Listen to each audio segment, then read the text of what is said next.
Welcome back to my channel. I haven't done an English video in quite a long time, but today we are going to do one because I want to talk about my birth experience and like the birth story of Mia Faye. Hi, Baby. You're here with us today, right? Eating your hand, being busy. Hopefully she's gonna stay because she's been quite fussy today. She didn't nap long, so we'll see how it goes. But I want to tell you the birth story because I did a Romanian video and it's kind of like the live process of everything, but I'm not explaining that much. So I'm thinking that in this video I'm able to just have a sit down and explain how it was. To begin with, I had an ultrasound at 39 weeks because at 37 weeks I think is the last normal ultrasound, and I had one and we were concerned because this chubby little baby was not over 2.7 kilograms, which is the healthy weight of a baby when it's born. So my doctor said that we are gonna have another ultrasound at 39 weeks to see how she is and if she's fat enough to be considered healthy. So at 39 weeks and 3 days, I went to see my doctor. I was having contractions. They were not regular though, so they were quite intense. You don't like the story? No? Oh, you wanna? Okay, I'm just gonna pick you up, okay? Let's pick up the baby. Whooshy. Okay, there you go. And I was having contractions, but they were not very bad and they were not regular. And I told her this, and she was okay. At the end of the consultation, I'm gonna check you to see if you're dilated. And when she did, she was surprised to see that I was 3 centimeters dilated. And I couldn't believe it. I was like, can I give birth now, like tonight, please? So she swept my membrane. I think that's how you say it. But basically it's a process. She's touching something there to start the labor and to make sure the contractions start to pick up. So by the time I left, I could already feel the contractions being more strong. So they started being stronger and stronger, but I don't think they were I don't think I can film this with you, can I? You're not in the mood to film today. If you want to lay down a little bit. You wanna lay down? Oh, you have kisses from mommy. You wanna lay down? Oh. Hi. Do you wanna lay down? You laughing, baby. Okay, so I left the doctor's office and I could feel already the contractions being stronger and stronger. I don't know if they were closer apart, but they were definitely stronger. And they were very short, so my contractions were like, I don't think they were 30 seconds. So they were short and intense. But I continued with my day and we went to bed quite early. I think it was 9 or 10 p.m. And the goal was for me to get some sleep in just in case I was giving birth that night. And I did, right? Were you born on 23rd of April? Oh, baby. I think it was 2 a.m. during the night. I had to wake up and get out of the bed because the contractions started to be really intense and I felt that I couldn't lay anymore in bed. So I got out of the bed very slowly because I didn't want to wake up Paul. And I was telling my doctor, in case I'm having this baby at 3 a.m. I'm going to try to postpone calling you as much as I could. And she said, don't do this, it's stupid. You're having, yeah, it's stupid, right? You're having a baby, you can wake me up. But I was embarrassed. I was embarrassed to call everyone at 3 a.m. even Paul. So I got out of bed slowly and I went and I took a shower. I started to feel very cold. So and when I had the contractions in those 20-30 seconds I was boiling hot, and then after the contraction passed I was freezing, like freezing. So I took a hot shower, and my doctor understood that I really wanted to do this naturally and gave me an app of hypnobirthing. It sounds weird, but hypnobirthing has nothing to do with hypnosis and stuff like that. It's actually it's actually breathing techniques. Oh, is that how you breathe? Yeah, you're breathing really good if you're able to do those sounds, right? Kissy. Yeah, kissy. Sorry. Okay, so it's actually a breathing techniques that help you pass through a contraction and kind of gain control over your body, because the way a contraction feels, like it's like a wave. So what the hypnobirthing does, it helps you breathing through that process, because it feels like the wave, the contraction takes over your body, and the way you breathe helps you to gain control back. And I was listening to empowering messages, like they said, your body is made to do this, you got this, your baby's coming, you're gonna get to know your baby very soon, you waited 9 months for this, so you definitely can do it. So it just gave me like a positive headspace, and it really helped me. And I did it for an hour, and at 3, I think, or it was 2:40, I had to wake up Paul, because I felt like I need to walk. I needed to walk around, and I couldn't be quiet any longer. I woke him up, and he saw me, and he said, you're pretty bad, in a pretty bad shape, so I'm going to call the midwife. Of course, I wanted to call her as late as possible, because it was 3 a.m. and I felt bad. Yeah, so Paul said, I'm going to call her. So Paul's dad went and picked her up and came to our place to check me. And she came in for like, she came in for 5 minutes, and she checked me and said, you're about to give birth. And I was like, oh, amazing, because I was trying to stay home as much as I could, and I was surprised that I succeeded, because I was ready to push, apparently. And so I did my entire labor at home. I tried to stay in bed as much as I could, listening to the hypnobirthing app, took a shower. Paul helped me, said I could do this, and you know, just being there for me. And I did it. But one thing I could not do was to lay down or sit down. I had to either walk or squat. These were my 2 options, and I could not do anything besides these 2.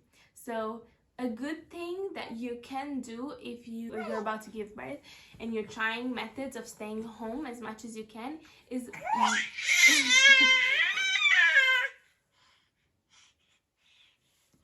are you screaming? Is to try do all the positions, like everything that you feel like your body's asking to do, you do it. So I don't care about those conventional laying on the back and giving birth with my legs spread. It's up to you. You can try whatever position feels comfortable for your body, because every pregnancy is different and everybody's different. So the trip to the hospital was the most painful ever, because I was not able to sit in a chair or just in the sitting position. It was very uncomfortable for me, so I had to sit in the car. It was very short, it was just 10 minutes, and I had 2 contractions on the way to the hospital, and I think they were the most painful within the entire birthing process. You're laughing, it was very painful, right? Okay, so by the time we got to the hospital, I was already 10 centimeters dilated, so I was ready to push. The bad part was that in order to get in the hospital, I had another nurse to check me to make sure that I was actually giving birth. and she had to check me again. That was very uncomfortable. And then she wanted to do I don't know how it's called, the thing when she wanted to monitor the baby, and I had to lay like this on a table and had some things on the tummy just to see the contractions, how close they are apart, and to see the baby. And I just couldn't do that, so I took the entire thing and sat on the floor in a squatting position, and I told her I cannot to stay like this. It's very, very uncomfortable. So that's okay to do if you're in labor. I had to give Mia to Paul because she just wanted to talk. She heard me talking and she started screaming, and that's the way she talks now. She discovered her voice, and she kept interrupting, and you were not able to hear anything from this video. That's fine. That's how it is to have a baby. I'm pretty sad she's not in the video anymore, but I'm gonna continue the story. So after she monitored the baby and the contractions, and she saw indeed that I was ready to give birth, she took me to the delivery room where my midwife prepared the tub, because I really wanted to try give birth in water naturally without any painkillers.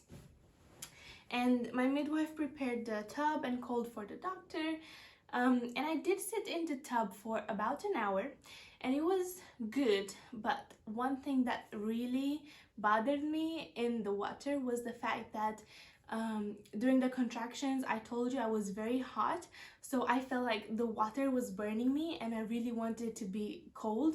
And then after the contraction passed, I felt that I was very cold and I wanted the water to be hotter. So my poor midwife had to keep switching the water, and she was like with the shower head in her hand and keep putting hot water, cold water, hot water, cold water. She was so sweet. And I said everything. I was like, I'm cold, I'm hot, I'm cold, I'm hot. And then I was thirsty, and I kept saying, I'm thirsty, I'm thirsty, I'm thirsty, and they kept getting me water. And I had an amazing team. Paul was not able to be with me, unfortunately, because of the pandemic, and the rules in our country is that you need to give birth alone, and you're not allowed to have any visitors and not a supporting partner. I mean, a supporting person or a partner. And I was very upset about that in the beginning, but then I was calm because I had such a great team, and my midwife was amazing, my doctor was amazing, and I felt like I was giving birth with my family. They were holding me, I was in their arms like that, and whatever I needed, I was telling them, and they would do anything to make me feel comfortable. So I'm very grateful for that. And one thing that really helped me, I told them I really want Paul to be here for me, and they put the phone on a, I don't know, oxygen tank or something, and he was FaceTiming me, so I could hear him saying like, you can do this, you're strong, and being very supportive towards me. So he was there in the background during the entire time, so I was very happy for that. Of course, for the next baby, I really want him to be present, but this was the best we could do, and I was happy with that. Okay, so I was in the tub for about an hour. I was 10 centimeters dilated, and they kept telling me to push on the contractions, but I couldn't push. I know that when the baby comes, you feel that sensation of pooping, so you need to start pushing, but I didn't feel that. I didn't feel the urge to push, and it was very frustrating because on the contraction, all I felt was pain, and I didn't have the strength in me to push on top of dealing with that pain. So I was overwhelmed by pain, and I couldn't breathe at the same time and push. It was complete. I felt like I couldn't do it. So we tried in the water, out of the water. They gave me like a little chair that doesn't have the top part, so the baby can come, so you would just hold two handles and push as hard as you can. It felt a little bit better in that position because it was a squatting position, but I still didn't have the strength to push. And they kept saying, the baby's here, the head of the baby is here.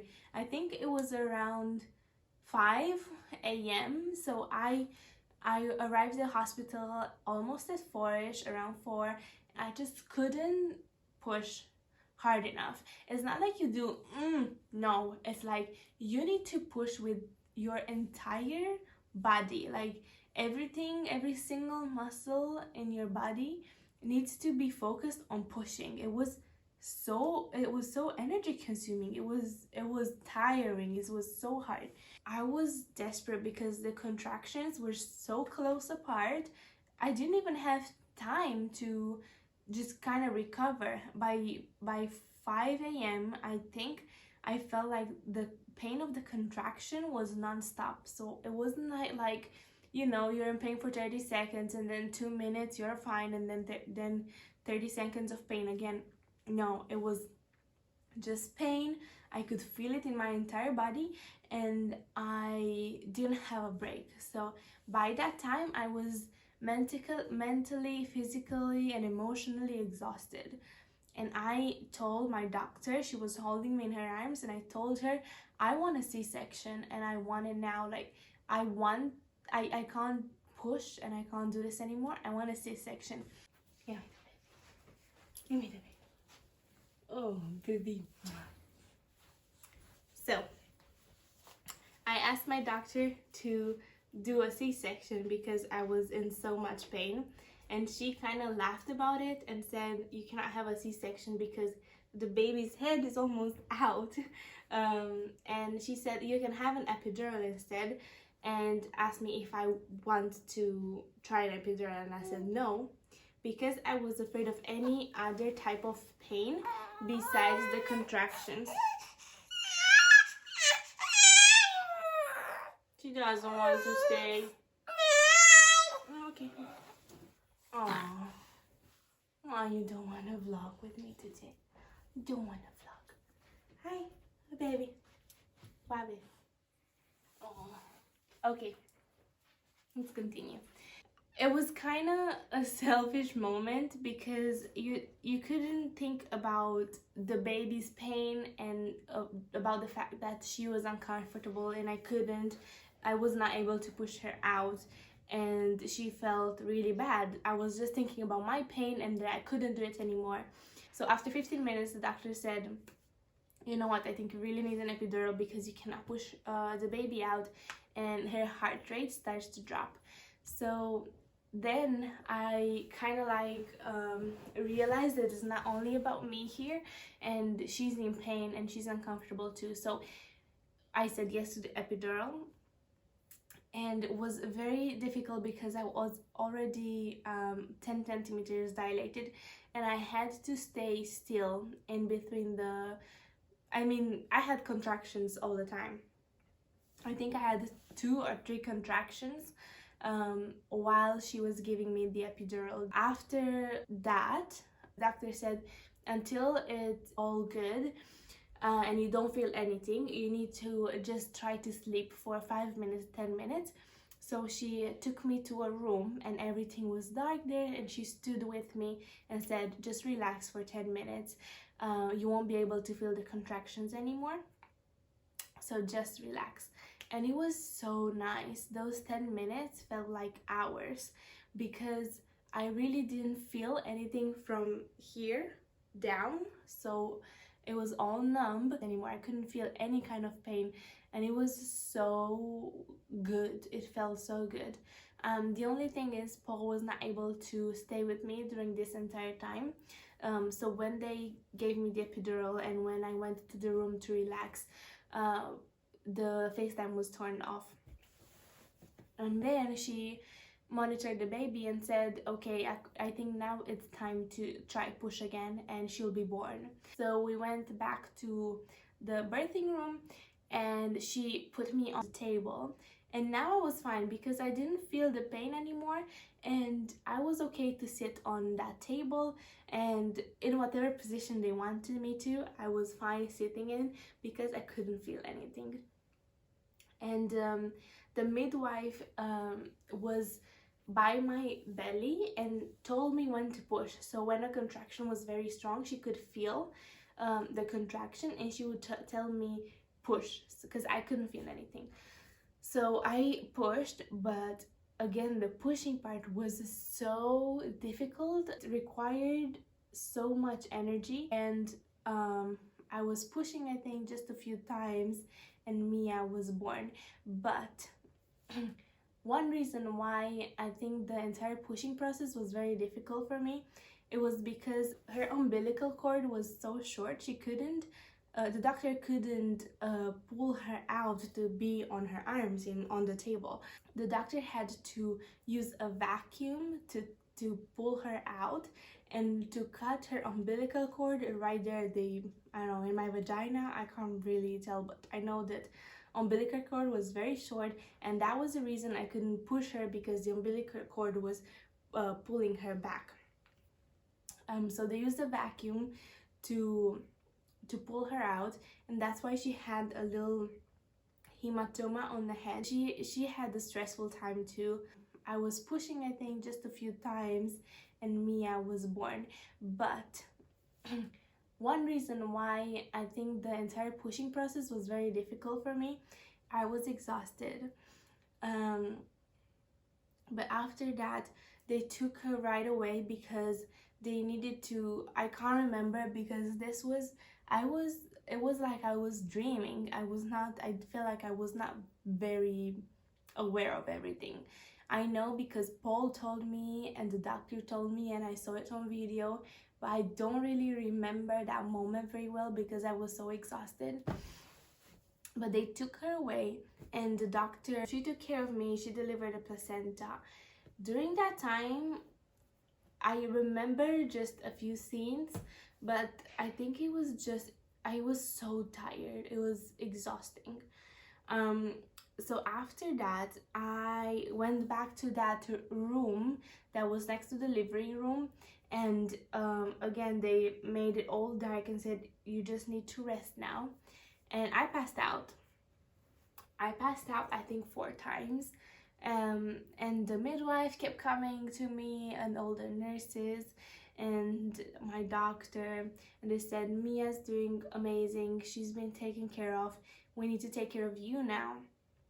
And I remember I gave birth at 8:43 a.m. in the morning, and I was able to go to my room and to see Mia at 3 p.m. So during those hours, I was in and out. I passed out.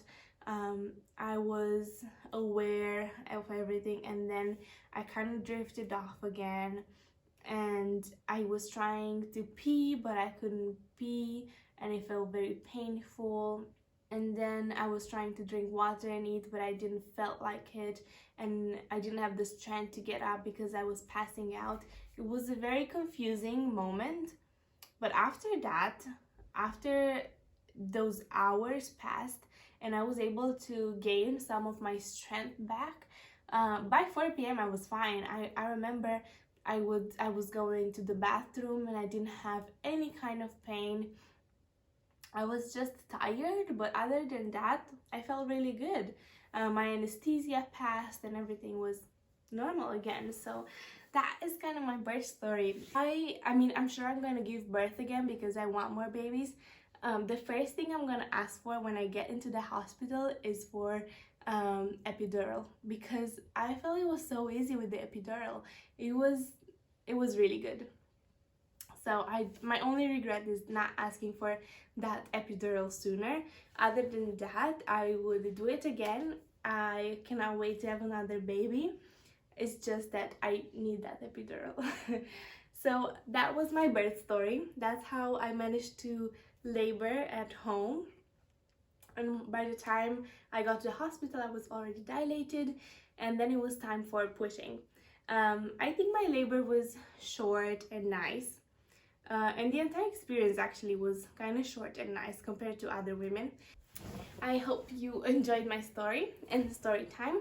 I'm sorry you couldn't see Mia for the entire time. She had quite a fussy day, but hopefully we're gonna have her for the entire video next time. Don't forget to like and subscribe if you enjoyed this video, and I cannot wait to see you next time. Bye!